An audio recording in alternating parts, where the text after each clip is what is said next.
It's time for Message of the Day.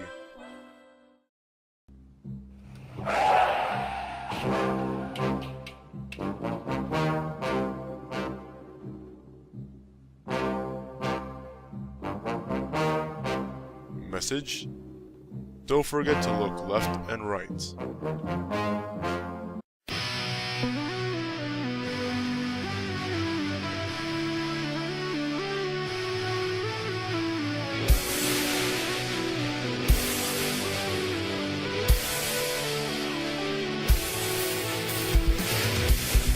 Hey there guys, welcome to the show. I'm your host, TheADshow, the greatest gamer of all time. And before we get to today's anime, by the way, which is Angel Beats. Yeah, you guys cheer. Well, the greatest gamer of all time, did I tell you guys to cheer? So stop clapping, trust me, this is a pre-recorded show. Oh, no, don't you boo me. Don't you boo me. Don't you boo me. So before we get to today's anime of Angel Beats, we're going to do the top 8 list of the top 8 greatest RPG games that come out, well, in the past 8 years. So I hope you enjoyed it, and don't you boo me.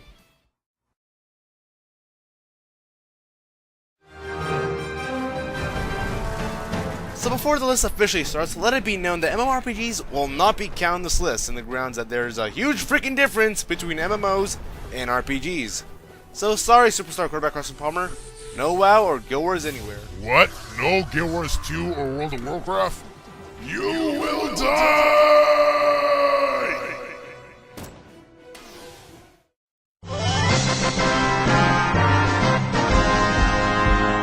Starting at number 8 is Final Fantasy XII for the PS2. Square Enix in the Final Fantasy franchise has always had this bipolar mindset on which aspect of its games needs to be focused on. So with Final Fantasy XII comes an action-packed, very old-school demeanor in RPG games. The story revolves around this brat and, okay, like the other games, the story is also weak. You probably shouldn't laugh anymore. But the elements of gameplay mechanics is probably the best fighting system to come out in years. With great level and dungeon design, Final Fantasy XII starts off this list in the best way possible.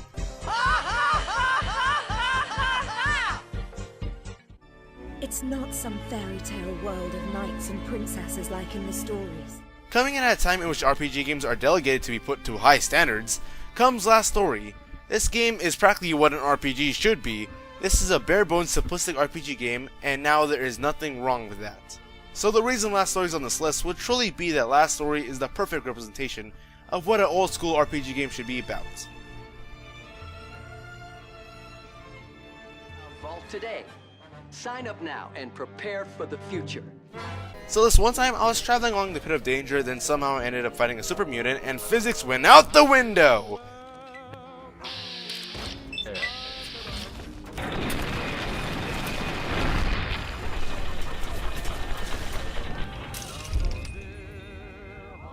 So Fallout 3 coming in at number 6, you get a complete original game.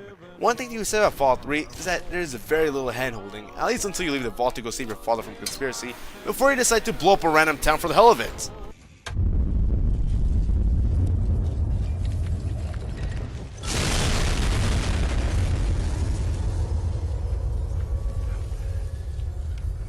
And strangely, there are still people who play Fallout 3 right now, for the sake that there are so many varying paths to lead to your character in, scaling from being the Master Blaster from Mad Max, or Bruce Lee in a post-apocalyptic world. Basically Kenshiro from Fist of the North Star, which is awesome. I've had enough of your snide insinuations.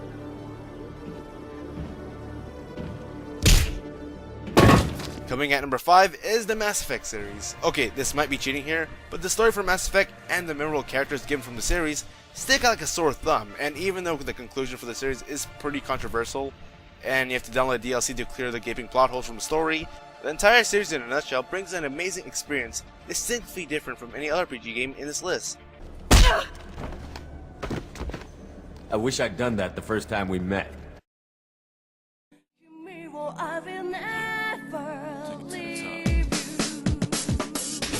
So Persona 3 comes in at number 4 by being one of the more addicting games I've ever played, and ironically, it might be due to how immensely difficult it is, and how much it forces you to strategize to the point that you have to begin rage quitting. He's dead again! The game takes place in high school where by day you're a generic looking anime emo punktard, and by night you're a generic looking enemy punktard who shoots himself to defeat the baddies. Single strike? Come on, stand up!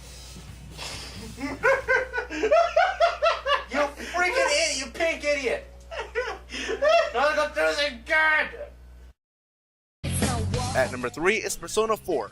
Okay, just imagine the addictiveness of Persona 3, then double that with hours worth with more and new characters, enhanced mechanics and systems, a fun story, and if you haven't played either Persona 3 or 4 yet, go play it right now. What the hell are you doing?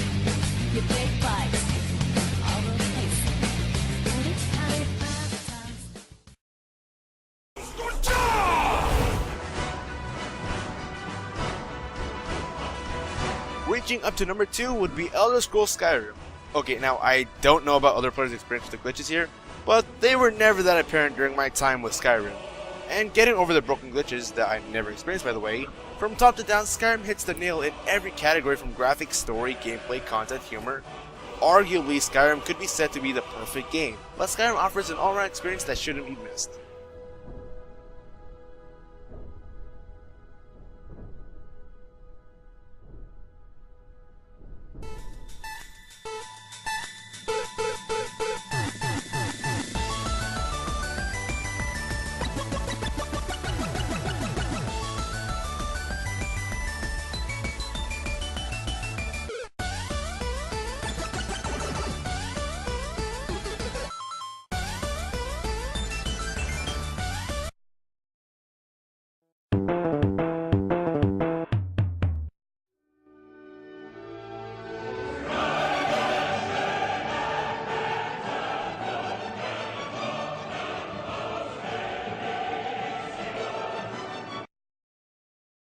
So what charts up to number 1 being the best RPG game in the past 8 years? I was born 87 years ago. For 65 years I've ruled as Tamriel's emperor. But for all these years, I've never been the ruler of my own dreams. I have seen the gates of oblivion, beyond which no waking eye may see. Elder Scrolls Oblivion charts in at number 1. What's to be remembered about Oblivion was that it was an enhanced version of Elder Scrolls Morrowind, which didn't get the vast public appeal that it should have got because it took itself too seriously and was boring as hell. So when Oblivion came out, it swept the gaming world, which was highly condensed on the war between FPS games. It blew people's minds with amazing graphics and an atmosphere that's nearly unforgettable, especially when the Shivering Isles DLC came out. The world and the story of Oblivion, it was so deep and compelling that I nearly spent months on just side questing alone. The reason why Oblivion is ahead of Skyrim would be the reason that it felt that Skyrim was trying to be epic, while Oblivion tried to be flat out fun, which is all I look for a game. So that's my list, and if you don't agree with me, well shut up, it's my list.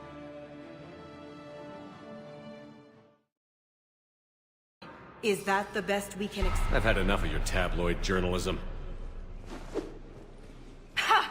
You want some?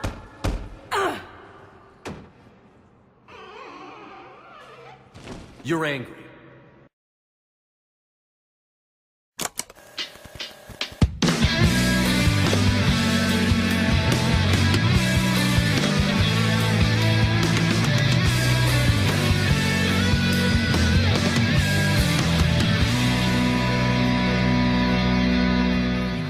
This is Angel Beats.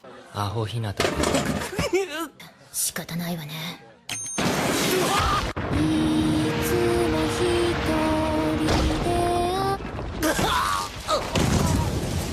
And it's pretty damn good.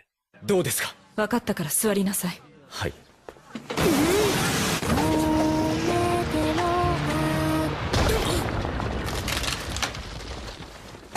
Okay, let's see what we have here. We have a love triangle, a girl band that rocks, a crazy dude with a scythe, video game references, drama, comedy, guns, a robot, wrestling, spicy food, etc.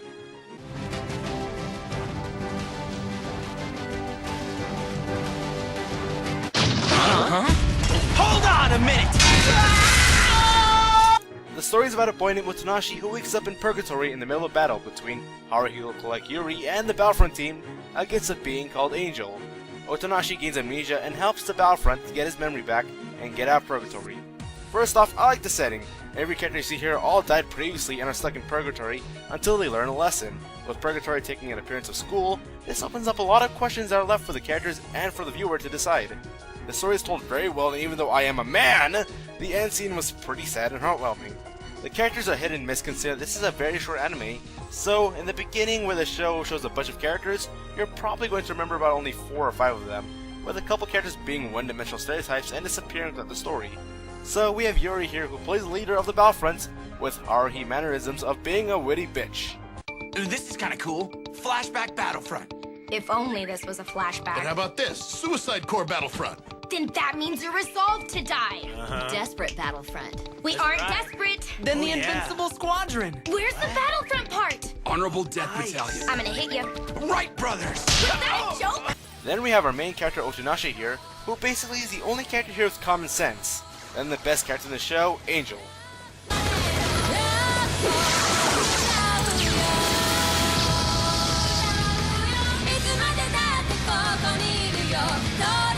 So the presentation was well executed to hide that it's not standout animation. Comedy at times are really good and funny, and I think this is the only anime I've ever covered to actually have a selling album for a fictional anime band. And maybe, I don't know, I have never found a single good female anime band in my entire life, but this figure actually is pretty damn good. Now the downside of this anime really would be that the pacing is really often inconsistent. As in one episode, characters will be playing baseball and laughing out loud, and suddenly, BAM! Fatalities! Also, the third act of the show was really forced in with a twist, and if this was a per se 24 to 50 show episode anime, as opposed to just 13, with many of the 13 episodes being filler, this would have been an excellent anime. But with the off pacing, thrown in on the characters, and a well hidden animation, we give Angel Beats a 4 out of 5.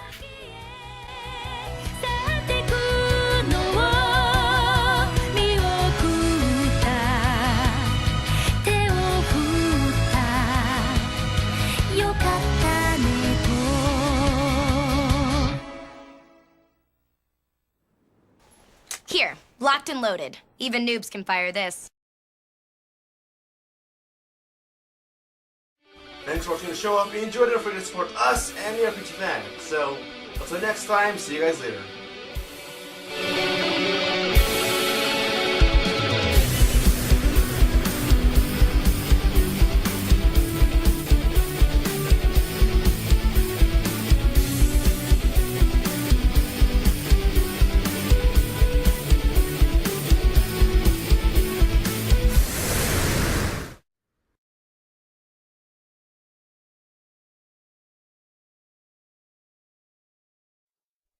Wait, she's only in San Diego!